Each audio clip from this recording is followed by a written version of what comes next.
another syndrome, if which you was like. always there, which was part of being obsessed with losing weight. I discovered I had obsessive compulsive disorder. How did that manifest itself at home, for instance? Well, unfortunately, it didn't manifest itself in a cleaning way. I say I live in Santa's grotto. Yeah. But what kind of things would you do? I was, well, when I had my first baby, you know, I wasn't even reared Catholic, but I would, anytime I'd be going on the bus into town, I would say, well, if I say 7 Our Fathers before I pass the church, the baby will be okay. But if I only get 6.5 done, the baby's in danger. The baby's only going to have 1 arm, or the baby's just not going to live. And I would get into a blue funk. I would cry on the bus, you know, and it was just horrific. And it got worse with every pregnancy. How did you diagnose, or was it diagnosed for you that you had this? It was diagnosed for me. On my last baby, I had just had her. I was about 3 weeks gone. She was a gorgeous baby, and I brought my middle daughter to the supermarket, and I put her in the trolley. She was 4. She was a bit big for the trolley, but she still fit in it. Yeah. And she said, I can't sit here, Mom. And I said, why not, love? And she said, you haven't wiped it with an antibacterial wipe. Your 4-year-old said that? Yeah, yeah. So you'd passed on your obsession with germs and infection. Yeah. And like my kids wouldn't hold the handrails on escalators or in big stairwells and in high-rise parking lots, you know, they'd be... So they could have fallen down and killed themselves, but they wouldn't have got germs. Yeah, and I knew I had to get help. Did it work, the help you got? Yeah, it did. I was very lucky. I went to my GP and I said, I think there's something up. I think I have postnatal depression that is manifesting itself in a strange way. And I told him what was going on, and he looked at me and he said, I think there's something else going on here. And he sent me to a psychologist, and rightio, it's the old OCD. So you got treatment for that. There's a particular treatment, heavy doses of Prozac, or a drug like and it works. And it works, for the most part. Sometimes if I get stressed, it comes back. Like I've gone to my GP, and when I'm stressed, and I'd say, I need you to look at my epiglottis. And he'd say, well, you shouldn't be able to see your epiglottis. And I've looked down my tongue so many times, I've stretched it to the point that I can see... You can see your epiglottis. Yeah. I don't even know what your epiglottis is, I have to tell you. The extreme surgery that you've undergone, why did you need to go through extreme surgery?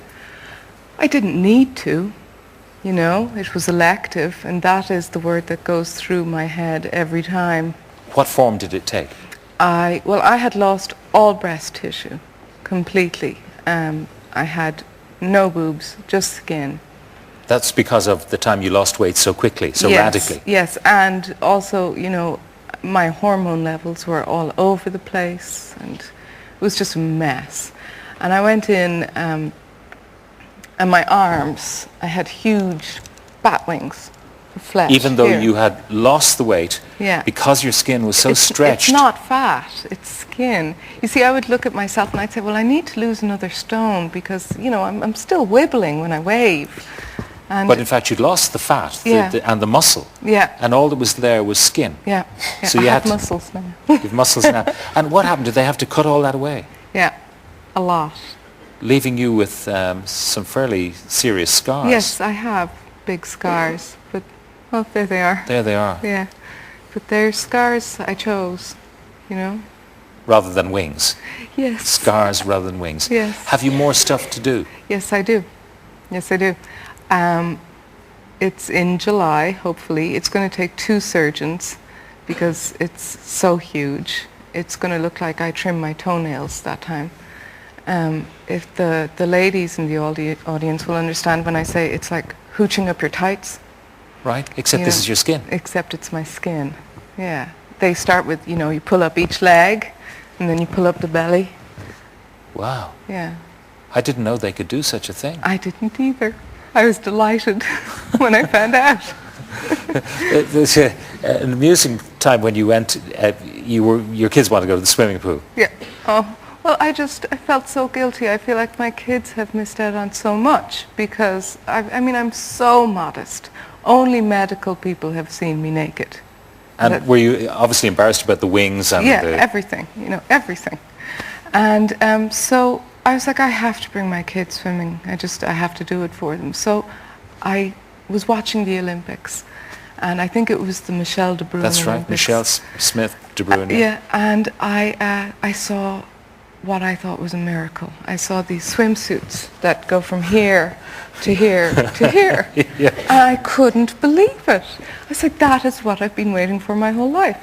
So I scoured the internet, and they're very hard to find because they're only for Olympians. And they're expensive. And they're expensive, and I can't swim. But I got one. So you got an Olympic swimsuit as a non-swimmer, okay. Yes. And when I got it, you know, these are really tight people who put these things on. They don't have an ounce of flab or skin. So I had to cover my whole body in talcum powder, put plastic bags over my feet and my hands, and squeeze it. It took about 20 minutes to get in. But you got in. And then Meg, my eldest, had to zip me up the back. And I would not be able to really, because it was so tight. And I would arrive at the swimming pool like this, because I wouldn't get changed there. And I couldn't drink anything all day, because with the OCD, I'm not one to pee in the swimming pool. Yeah. And I should hope not. a lot of people do. But and you know, I would walk out, and the people who worked in the swimming pool would look at me, and we have a star in our midst. And they would expect me to get in and glide up and down through the water.